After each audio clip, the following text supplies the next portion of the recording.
Eu quero começar dizendo o que é que eles dizem que devem ter nesse kit de sobrevivência de pelo menos 72 horas.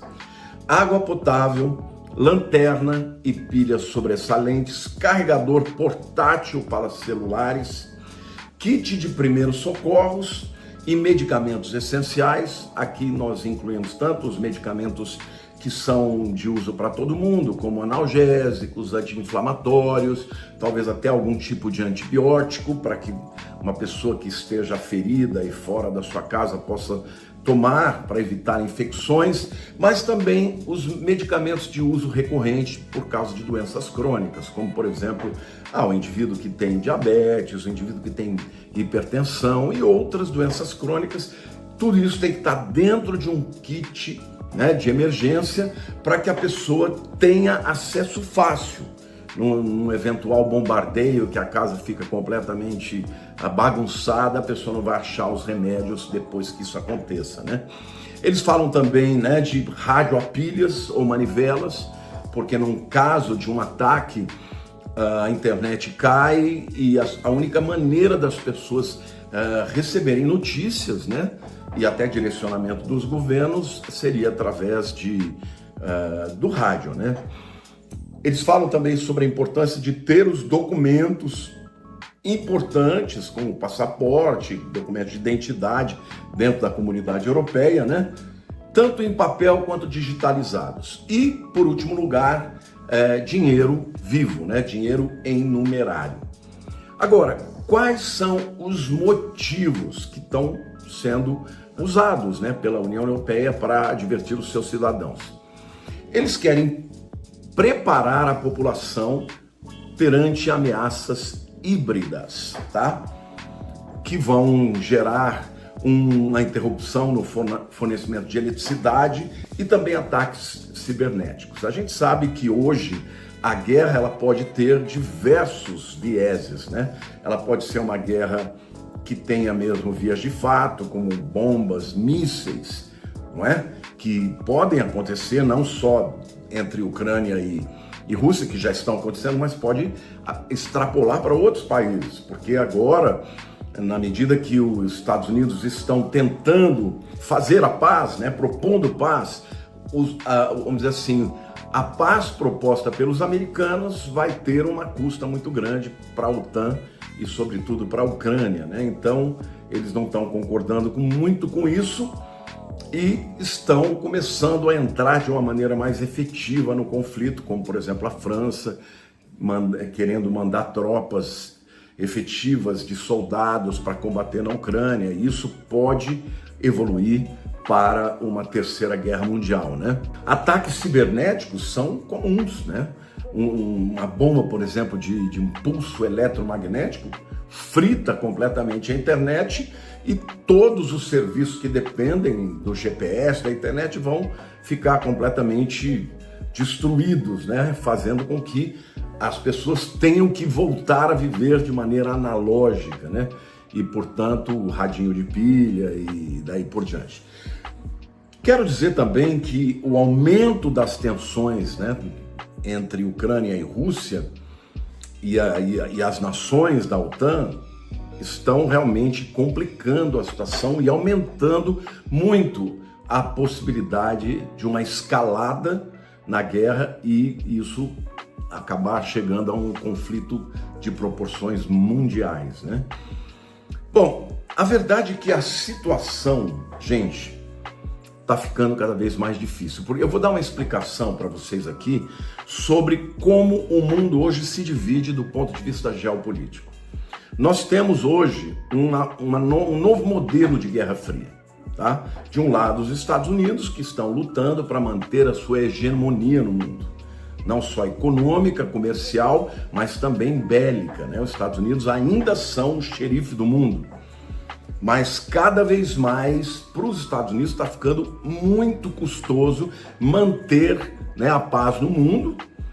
E essa é a razão porque o Donald Trump está começando a exigir reciprocidade dos aliados para que ele possa se manter nessa posição.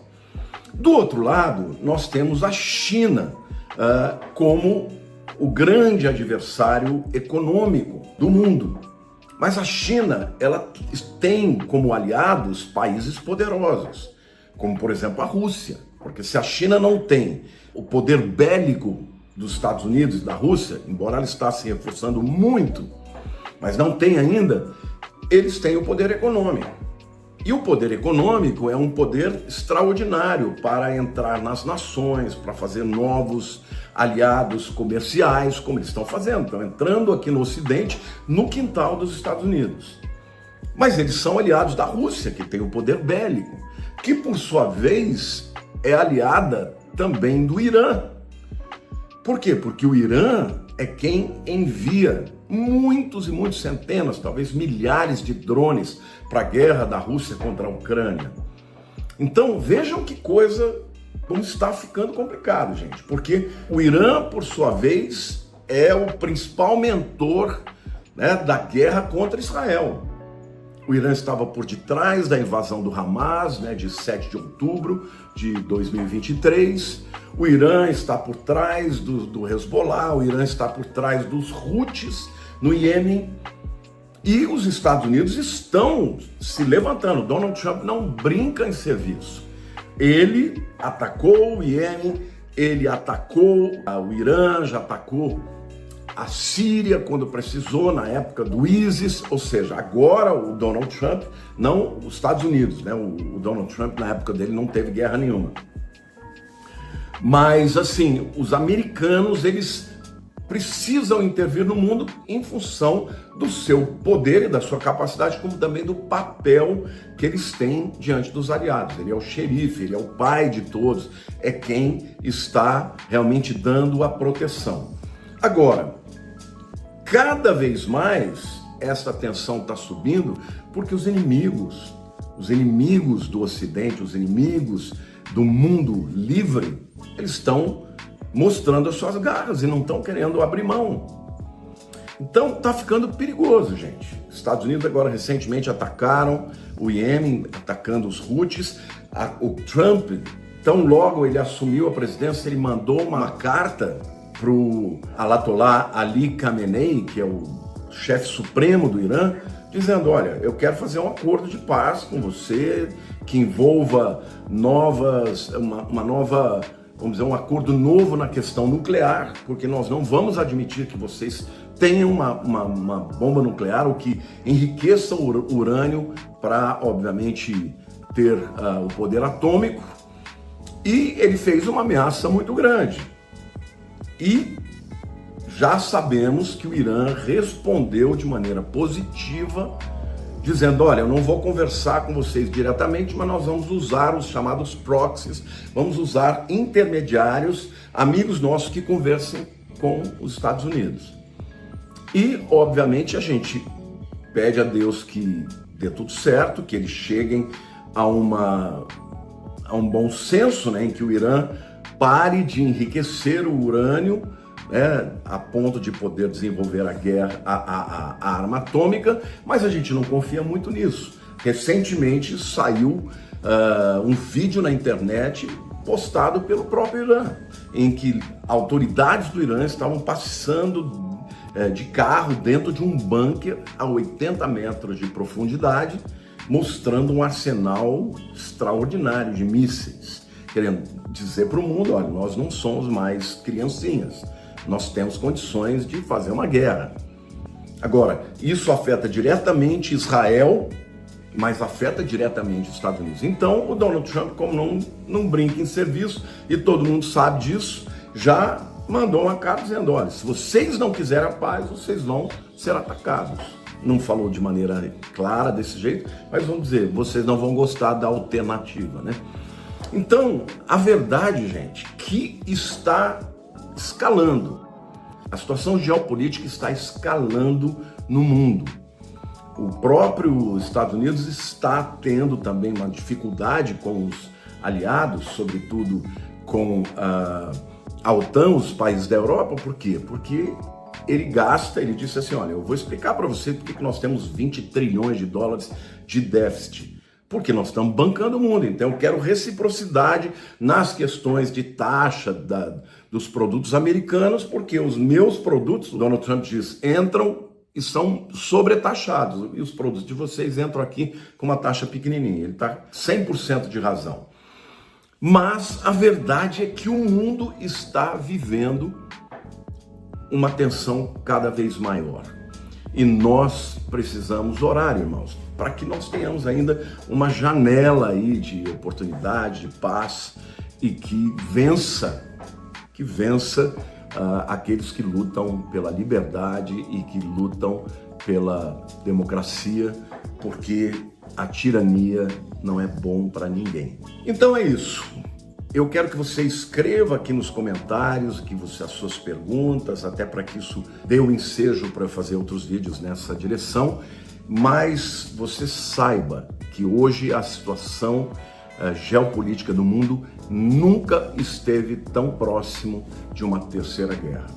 Alguns especialistas afirmam que é inevitável que haja uma terceira guerra mundial. E nós sabemos que também existem uma série de profecias bíblicas, não é o tema desse vídeo, mas eu voltarei a falar sobre o assunto, e mais enfocando a questão das profecias bíblicas. Então, a verdade é que nós não sabemos o tempo, nós sabemos quando isso vai acontecer. Mas para a Europa, de maneira institucional, já está dizendo que os seus cidadãos devem se preparar porque eles devem ter algum conhecimento, alguma informação privilegiada. Tá? A Rússia é o pivô disso tudo, porque se a Rússia falar, eu não vou recuar, e porventura algum país da Europa entrar de verdade para valer nessa guerra, aí a coisa fica feia. Porque uma coisa é a Rússia lutar com a Ucrânia, estão lutando ali no quintal deles, né? A Ucrânia já fez parte da União Soviética e tal. Agora, se é um país da OTAN, como a França, que é quem está botando as asinhas de fora, né? Ou até mesmo a Inglaterra, aí pode virar uma guerra de proporções mundiais. E hoje, gente, não adianta, não vai existir uma guerra simplesmente convencional. Eles podem até começar de maneira convencional, porque sabem que uma guerra nuclear acaba com tudo, né? Não tem retorno. Mas, na hora que a coisa vai crescendo, escalando, chega uma hora que quem tem força vai usar, entendeu? E aí, obviamente, os Estados Unidos teriam que entrar nessa guerra e a gente tem que orar a Deus, porque o Irã, hoje, o desejo do Irã é atacar Israel. Cada vez mais as nações que estão ligadas a este bloco, né, do Oriente, cada vez mais estão caminhando para mostrar que não vão recuar. Então, o fato de haver um incentivo de um kit de sobrevivência pode ensejar a interpretação de que realmente está muito perto de que tudo isso aconteça. Então é isso, meus queridos. Eu quero pedir que vocês compartilhem esse vídeo e que a gente entre numa corrente de oração. Deus abençoe e um abraço a todos.